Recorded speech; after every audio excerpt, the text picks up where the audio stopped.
real yardstick of success in life is how many exhilarating moments make up your everyday existence.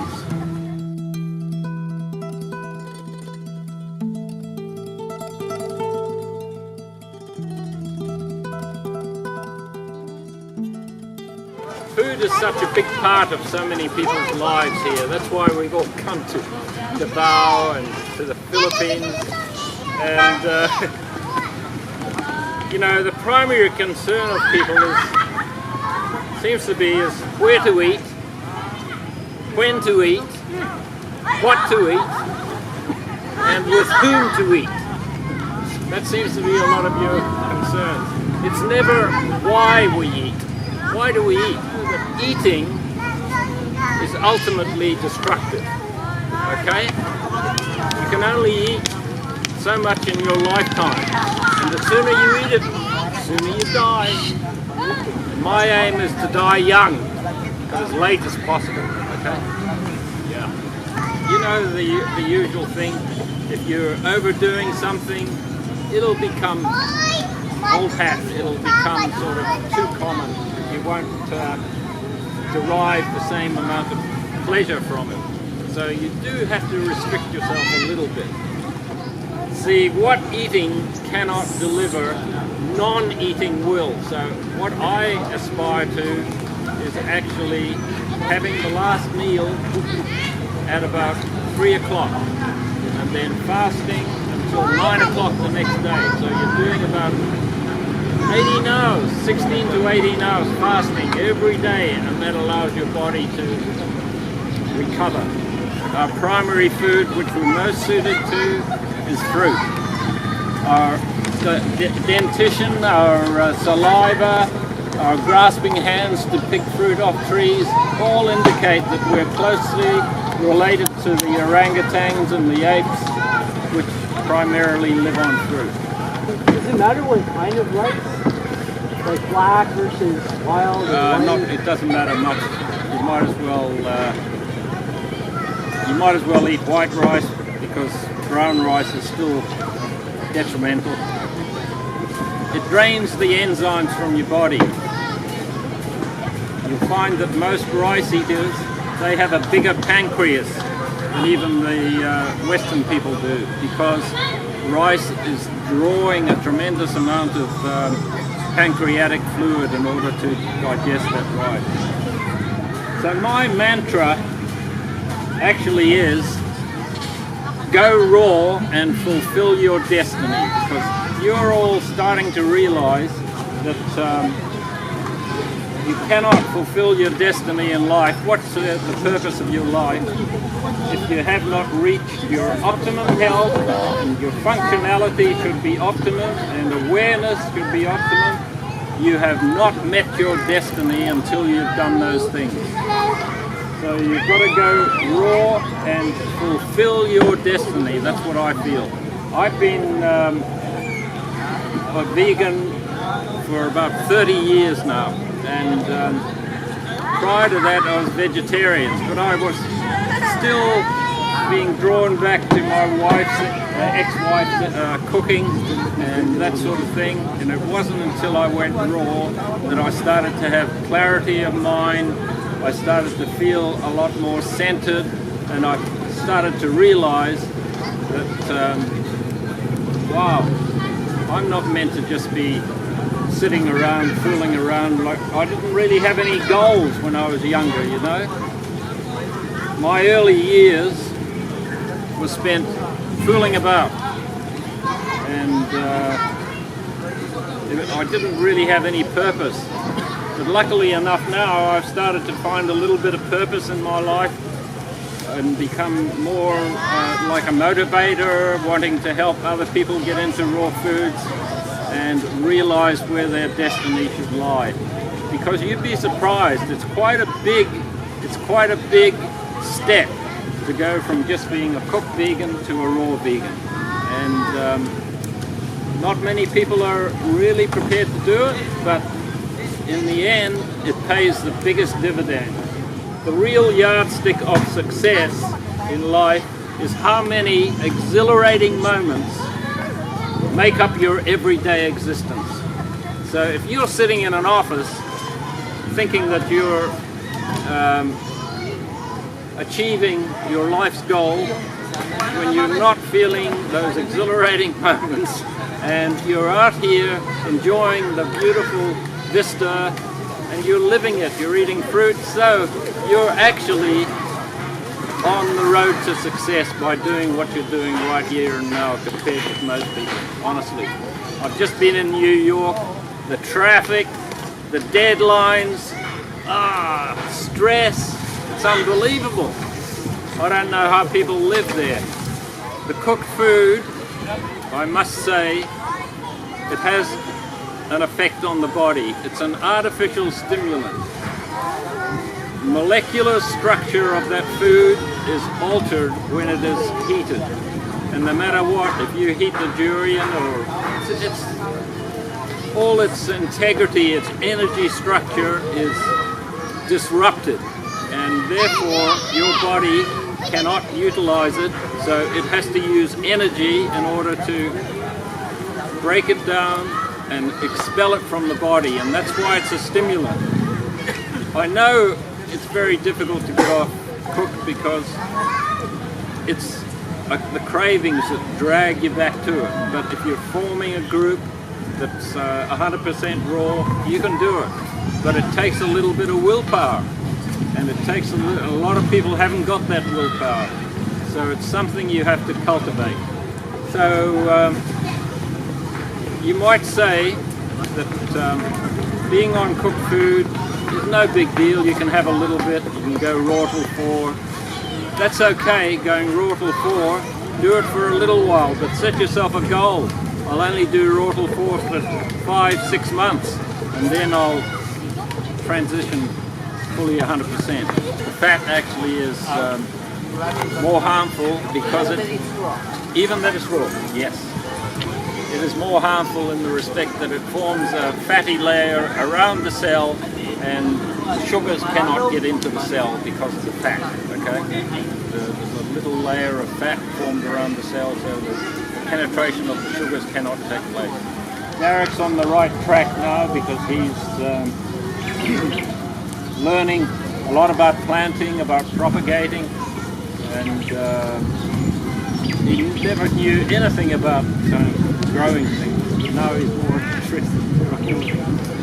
The difference between a dry fast and a water fast is that the dry fast is 3 times more effective than a water fast.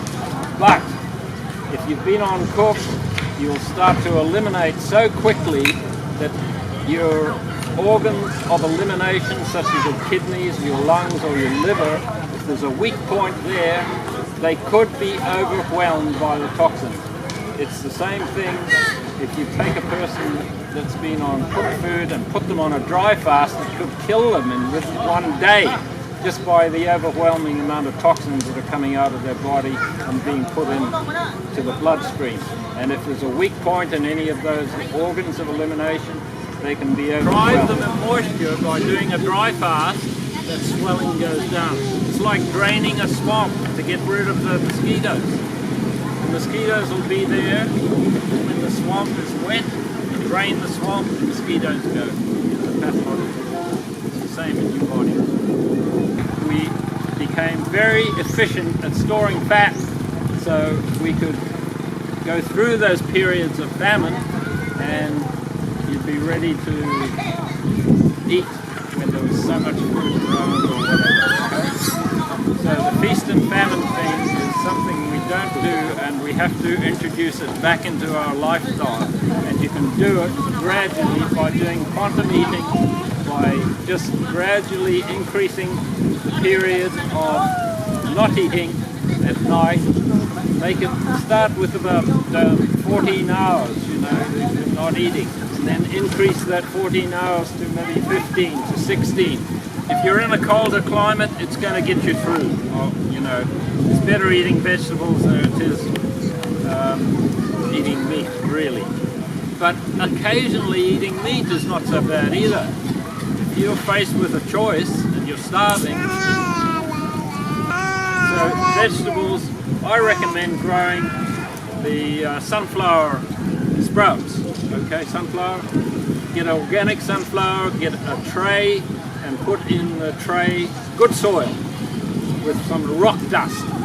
And that is the highest form of magnesium in those little plants that your body requires.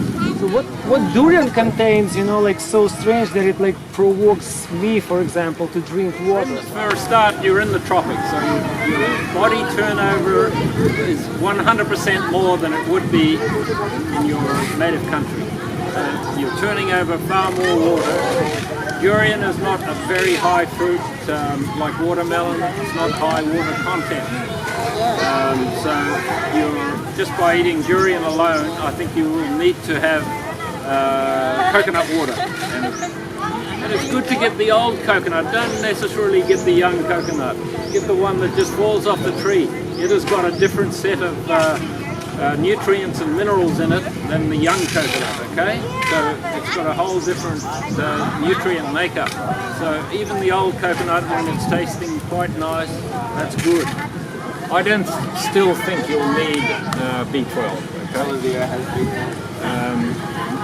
Your body will gradually adapt to manufacturing in the lining of the stomach. It has the B12 manufactured by the bacteria. My opinion, things that you take into your body, it's one of two things, okay? It's either a food or it's a poison. So whatever that you take into your body, it has to fall into one of those categories. It's either a food or it's a poison. So if the body can utilize it and take up nutrients and utilize it for energy and build it into its structure, it's a food. If the body is taking that substance into it and it cannot utilize it as a food, it has to eliminate it.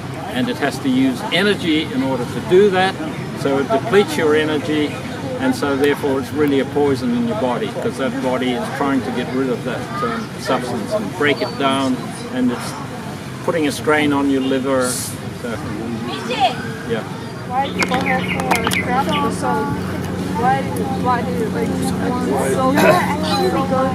Yeah, the body has a craving for salt because it's usually low in some minerals that are not being supplied by fruits and everything in it. See, we're getting a lot of minerals from our fruits and vegetables on a raw type of diet. When a person's on a cooked type of diet, it's unnatural because a lot of the minerals have been altered by heat, and the body cannot utilize those minerals, okay? So it craves some sort of, they think it's getting a I hope I'm invited next year to the next Philippine Fruit Festival. Thank you so much. Robert, just nothing to say. I mean, I've seen a lot, you know, like pictures on like a YouTube video, but never just. What a beautiful place to be in. All right, thank you.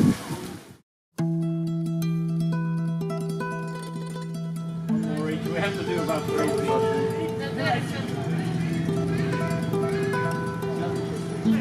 Good, good, beautiful. That's it. Right down, touch. That's it, straight the knees. That's it, come on. That's it.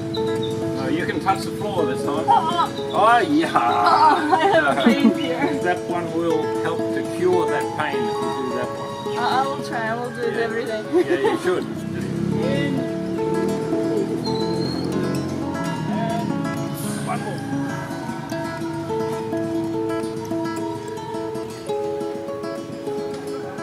That's easy. Come up.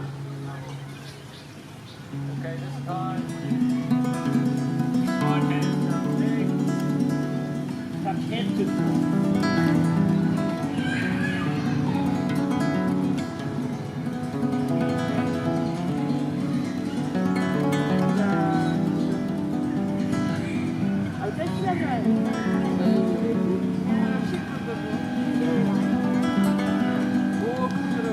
Okay.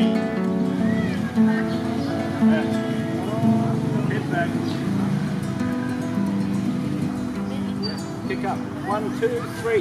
Hey! That's it. Okay. Lucky. Head back, head back.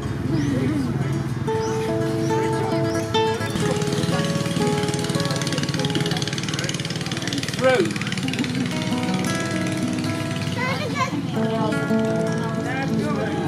Drop. Drop. Йо-йо. Good, good. Excellent. Break down. Yeah. When you can do 20, that is good. Ah, good boy.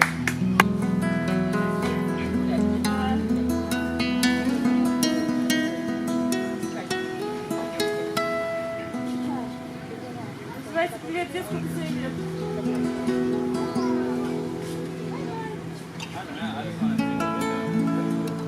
Браво, Роберт, браво.